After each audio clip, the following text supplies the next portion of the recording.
Hey, how's it going, guys? Welcome back to Animal Tales, and today we're actually about to talk about a really fun topic that I've actually wanted to talk about ever since I really thought of this channel. And obviously, the title of this video tells you exactly what we're about to talk about. We're about to talk about poison and venom. Venom and poison. Do you know the difference? Do you know how to differentiate the two? Most people confuse the two. Have you ever heard somebody say this snake is poisonous? Snakes are not poisonous, snakes are venomous. So we're about to talk about that. We're about to clarify certain things. We're about to have fun with this conversation because I feel like it's going to be informative. And we're just going to talk about it on a surface level, by the way. We're not really going to delve deep into their biological components, really break them down from a scientific way. That will turn this video into a 2-hour video. We're just going to have fun and talk about the surface level information. That way you can actually be able to know the difference between the two. And at the end, I'll actually talk about some recommendations if you do happen to encounter either. Okay, so the first thing we're going to talk about is venom. Venom is more interesting to me because venom is actually produced by a wide variety of animals and creatures. From reptiles like snakes and lizards to fish like the stonefish or like a blue-ringed octopus, and then from insects to bees to wasps to ants. Or to even arachnids, like a scorpion, So venom is actually produced by a wide variety or a wide range of creatures. Now, for the most part, venom is actually created for two major reasons. Number one, it's for sustenance, for feeding, for eating. Most of these creatures produce venom to be able to eat, to be able to hunt. And the second reason is obviously for defense. Now, talking about the first way, when it comes to hunting or eating or sustenance. If we talk about like snakes, for example, not all snakes produce venom, but the snakes that do produce venom, this venom, number one, for most of these snakes is highly toxic. It's highly toxic because obviously snakes do not have legs. So a lot of the creatures snakes actually consume are faster than snakes. Most snakes are not as fast. Okay. So they need to produce venom. Not only do they need to produce venom, this venom has to be very toxic and fast acting. The reason it needs to act very, very fast is the fact that if a snake bites a mouse is faster than a snake, and the mouse takes off, then oftentimes if that happens, or let's just say if the venom was not potent or toxic enough, this mouse would disappear, probably die somewhere out there, but it would disappear. So the snake needs the venom to act really, really fast. And the reason it does is it needs to immobilize this animal, meaning I bite you, you die in the next few seconds. That way I can eat. Otherwise, I am screwed. Now, what that also means is this venom that snakes have now developed for millions of years is also very, very toxic to us. Okay, now obviously the toxicity levels matter with a snake, but most venom is toxic. So be careful. We're going to talk about what to do if you get bitten by a snake. But you also have other creatures that produce venom. Bees produce venom. Ants produce venom, like a bullet ant. Bullet ant produces venom, and it's very painful. You might not die, but it's incredibly painful, incredibly painful. Obviously, scorpions have venom. Now, one of the best ways, or one of the coolest ways, the easiest ways to differentiate the two between venom and poison is venom for the most part is injected into you, or it's bitten into you, or you know what I mean. So a snake bites you. Snakes have hollow fangs. The snakes that actually produce venom have hollow fangs, kind of like a hypodermic needle. And these fangs, there's a gland in the snake's head that produces venom. When a snake bites you or bites an animal, it produces venom. Okay, so that's why you always see like two bite marks when it comes to snakes. In the case for like a stingers, like a bee, or like a bullet ant, or like a scorpion, they have a stinger. Same thing. It injects you with venom.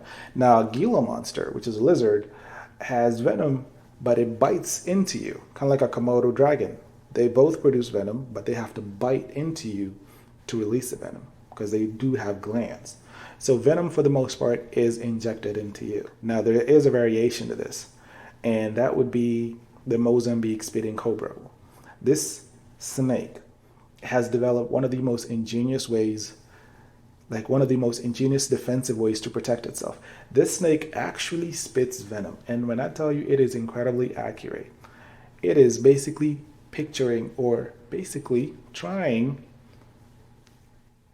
to spit venom into your eyes. That's how accurate this snake is. And it's accurate to about, what, a few feet, but it's incredibly accurate. So again, do not try to catch this snake. And if you're unaware of a cobra, it's always a good thing, especially if you're in Mozambique or in Central Africa, to have something like a barrier, because chances are you will get spat on by a Mozambique spitting cobra, and it is going to be painful. It might blind you, and again, it will act the same way like venom.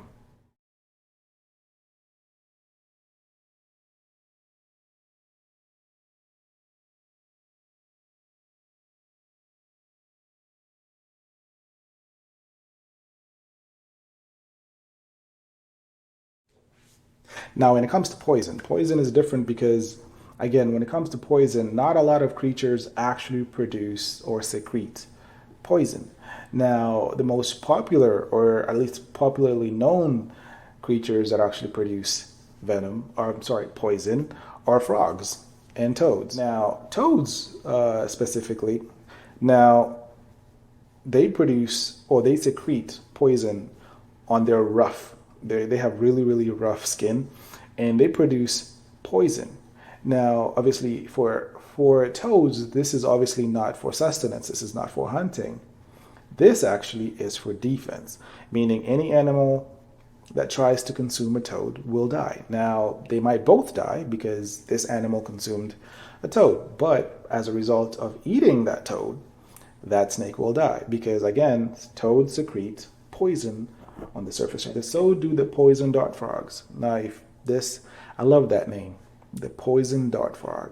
These frogs are found in Central and South America. They are colorful. I mean, they're bright red and yellow and green and blue. And fun fact, that color is actually a warning.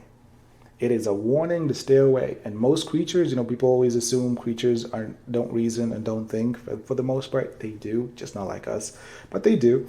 And animals have actually figured out that these frogs, they're tiny frogs, are very, very toxic, and you stay away. I mean, you will see a snake that hunts frogs, regular frogs, basically just walk past a poison dart frog. And another fun fact is, because these frogs are highly toxic, the native communities that used to live in the Amazon, like the Mayans, used to actually use these frogs to hunt or to assist them in war. So when rival tribes came together and they were fighting, what they would do is they would actually rub the tips of their arrows on the back of or the skin of these frogs. And obviously what that does is it makes sure the tips of these arrows become very poisonous, and if they shoot them at an adversary, that person will die. There was no medical help. You will die. Or if they're hunting and they shoot like a deer or a wild boar or whatever it is, then that creature will die as a result of being poisoned. So that's how toxic these frogs are. So when I tell you do not handle these frogs, again, if you happen to just handle them and you touch your eyes or have an open wound, you're in the Amazon, you're basically screwed because you will not have medical help for miles. So don't do it. Leave it to the professionals that know what they're doing. And even those professionals, like you see here, handle these frogs very, very careful. And even at the end of this, they have to make sure they clean their hands, because you never want to make that mistake of handling these frogs and end up doing something like rubbing your eye. You don't want to do that, because it's the same way. You're basically poisoning yourself. I'm gonna get ready. This is the granulated variety. Oh, come here, little guy. I'm gonna try to just get him to bounce on my hand there for a second so you can see him. Look at how adorable that little amphibian is. All right, I'm gonna get him under better control so that we can keep him here for this scene. Come here, little guy. gently hold on to his back legs. Man, that's awesome frog friend. That is a cool frog right there. I'm pretty safe right now. I'm sure you're all watching this thinking to yourselves, oh boy, Coyote, here you go again, handling another dangerous animal. Trust me, I'm in no danger as long as I don't lick or eat this little tiny frog. This has to be the most brightly colored frog I think I've ever come across. But frogs are not the only creatures that actually, or not the only creatures that produce poison. Plants produce poison, fun fact. There are actually very poisonous plants on the planet. Some are very, very poisonous.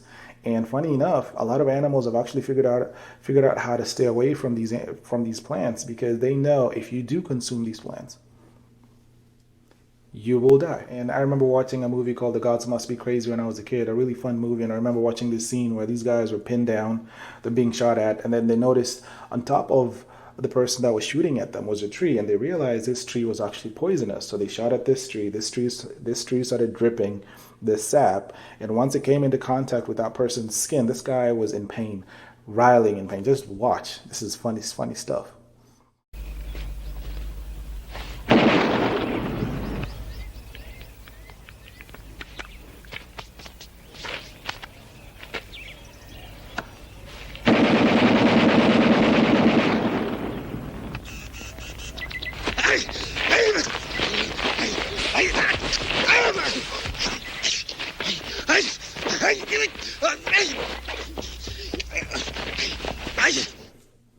I really find this topic fascinating to me because, we have venom on this planet that is not as toxic. So like a bee has venom. So if a bee stings you, you will not die unless you're allergic to bee venom. But if you're not, for most people like beekeepers, they get stung. I have a bee farm, and I've been stung. I get stung every time. But it's not as bad, and thank God I am not allergic. But if I get stung by a Japanese hornet, now this one will sting me repeatedly, and its venom is way more potent. Now, it might not kill me unless I am stung by a lot of Japanese hornets, but it might result in a very, very bad wound because that venom that it creates might really do some damage on my skin. So toxicity matters. So if you get bitten or you get stung, it's always good to know what bit you or what stung you. Now, the reason being, if you go to the hospital and you see the doctor and the doctor asks you what bit you and you say it was a snake, what kind of snake? So if they can tell, now obviously if it is a venomous snake, they'll see 2 puncture wounds. Now, obviously that means you were envenomated. So they need to know what kind of snake bit you, because if you don't, now they have to now look at or study the symptoms you have to figure out a way, because every venomous snake has antivenom. They will not administer the wrong antivenom because you might also die. You might also react to antivenom. So it's always good to know. Now, what do I mean by this? If you get bitten by a snake or if you get bitten by a spider, it's always good to be aware enough. And even if it's not just you, we live in a world where each of us has smartphones. Take a picture of what bit you, or at least look at exactly what bit you. That way you're able to describe it. So if you go to the hospital and the doctor asks you what kind of snake it was, and you start saying, it was this snake, it had this kind of shape, Western diamondback. Okay, we live in an area where we have Western diamondback. We know what kind of venom, we know exactly what to do. If you tell them I got bitten by a spider, what kind of spider? Now, I live in North Carolina. We have black widow spiders, but we also have other spiders that look like black widow spiders. So if you're not really acutely aware, it doesn't help you. It slows down their process of helping you. So it's always good to be aware, hey, I got bitten. This is what bit me. If you're conscious enough, do not panic, because when you panic, your heart's beating faster. That venom is moving faster in your body, which means it's doing way more damage to you. Again, now that's easier said than done. People want to run. You want to run to the hospital. The best thing to do is be calm. Make sure you know what bit you. If you can't take a picture, if you don't have a camera, look at it. That way you're able to describe it. Because if you live in a region and you describe the snake, most of these doctors will know, oh, we know exactly what this is. We know what spider this is. Does that make sense? You got your stonefish. Yeah, we live in an area where, yeah, you stepped on on a rock, stonefish. Oh, okay. You got stung by jellyfish. What kind of jellyfish? We're in Australia. Might be a couple box jellyfish, or another tiny one called the irukandji. So you know what I mean? It's always good to be aware. Same thing with a frog. If you end up having an open wound and you touch the frog, it's always good to know it was this kind of frog. You know what I mean? It's good for you to know this. And again, it's easier said than done. I am human. We're all human. And we react. But the best course of action, if you do encounter these, if you're walking your dog in a park and your dog is bitten, you want to run. But it's always good to know, because if you take your dog to the vet, they need to know what kind of snake this is. It's always good to know, because again, there's anti-venom. That's a good thing. If you live in most modern cities, there's anti-venom. If there are venomous snakes in that region, oftentimes, even if it's a small clinic in the middle of nowhere, they might have anti-venom. But it's always good to know what bit you, what stung you, or what you touched, what you consumed. You know, if it's like chemically poisonous, it's always good to know. So be aware of that, because that will save you, that will help you. So that is just my 2 cents. Again, it's easier said than done. But if you do that, you have a better chance of actually surviving, or not having a really, really bad reaction to whatever you encountered. That's just my 2 cents. I'm super excited about this channel, and I hope that this topic, however brief it was, I hope you learned something. I hope you are now able to differentiate the two. Hopefully, the next time you hear somebody say this snake is poisonous, you're able to say, hey, fun fact, snakes are actually venomous and not poisonous. And somebody will ask you, what's the difference? And maybe now you know what to say. Maybe now you know what to talk about. Maybe now you know how to redirect the conversation. The next time you go to the park and you see a snake, especially in the summer, snakes come out. If you live in an area where it gets really warm, snakes come out. Now, most of these snakes are not venomous. Most snakes will bite you, but most snakes are not venomous. But even the snakes that are not venomous, that might be a very painful bite. So do not try to handle a snake if you are not taught, if you don't know what it is. Especially if you don't know what kind of snake it is, don't you dare. If you don't know what kind of, you will see, we've seen videos either on social media or YouTube, people free handling snakes, free handling spiders and scorpions and whatever's. But they're well trained. They've studied, they've taken time. Most of them have been bitten or stung. So they know what happens if you're not careful. So the next time you go to the park, you see a snake, don't run. If you get bitten, it's always good to know where it is. If you're in your house, another thing, especially if you live in an area where it gets really, really warm, especially for reptiles. Reptiles obviously cannot control their body heat, right? So if it gets really, really hot, they seek really dark. They seek shelter, right?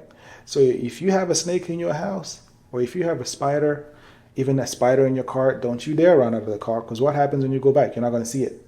But you know the spider's in there. Always make sure you know where it is. So if you walk into your house, or you happen to open your garage and there's a snake and you call animal control, don't close the garage. You will not find it. Trust me. Always make sure you know where it is. And that way, when help comes, you know where it is. Snakes and spiders can slither themselves into any crack. So always make sure you know where they are. That was just a by the way, because people do that all the time. You run away. Where's the spider? It was in there. I can't find it. How am I supposed to destroy it or kill it or move it or whatever if I can't see it? I don't know where it is. You don't know where it is. And now you can't sleep in that room for days because you're like, I know there's a spider in there. Always make sure you're aware. If it's there and you want somebody to move it, always make sure you're pointing at it. You don't have to run outside the house. Just stay away and somebody can help you. Again, that's just my 2 cents. Anyway, this has been fun. I hope this has been fun for you. It's fun for me. I love this topic. I hope this has been informative to you. I can't wait to see what you guys say in the comments. Let's have a conversation. Let's have fun with this. Let's see where this goes. Let's see where this channel goes. Hopefully this channel becomes fun. Let's talk about animals. Let's have fun with animals, and let's have animal tales. I'll see you on the next Animal Tales. Later, guys.